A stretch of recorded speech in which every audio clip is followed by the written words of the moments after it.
foster parent recently asked, what do I do with allowing children to self-serve when they serve themselves really large amounts and then they don't eat all of it? I can't stand the food waste, but I don't want to say you've had enough or stop.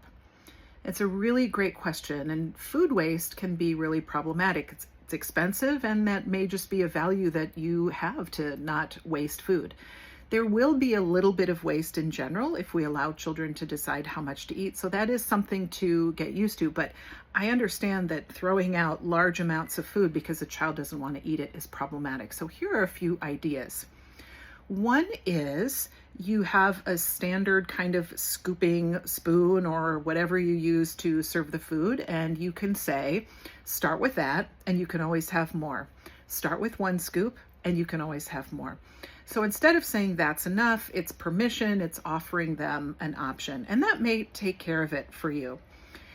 One of the reasons why kids may be doing this, especially if they've experienced food insecurity, is this sense of scarcity. If they're at a table and their siblings are getting their food, there may be a sense of, I have to get it, and that anxiety, or else I'm not going to get my share. So that may be some of what's going on.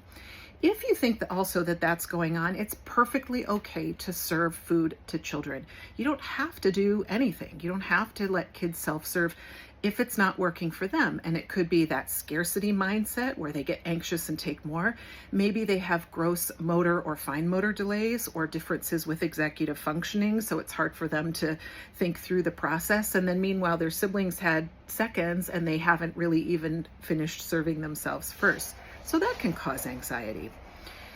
So the second option then is to serve children. And you also give them the option of as much control as you can. So you might say, do you want this much, more or less? And point to where you want it on your plate so you can help serve the child while keeping as much control in the child's hand as possible. Option number 3 is you might do individual serving bowls, and this creates more dishes and more space. So if you don't have enough space or you don't want to deal with the dishes, this option may not be for you, or you can use disposable bowls, for example.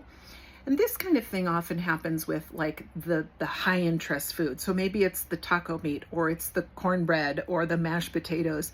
So if you know there's something the kids are all really keen on, or where there'll be competition, you might decide to put those foods in an individual serving bowl. So you might say, okay, each child gets a half a cup scoop of taco meat, and you can put that in its own little bowl in front of their plate so they can take some if they want it, they can have more, but they know they're going to get their share, and the other kids know that they're going to get their share as well.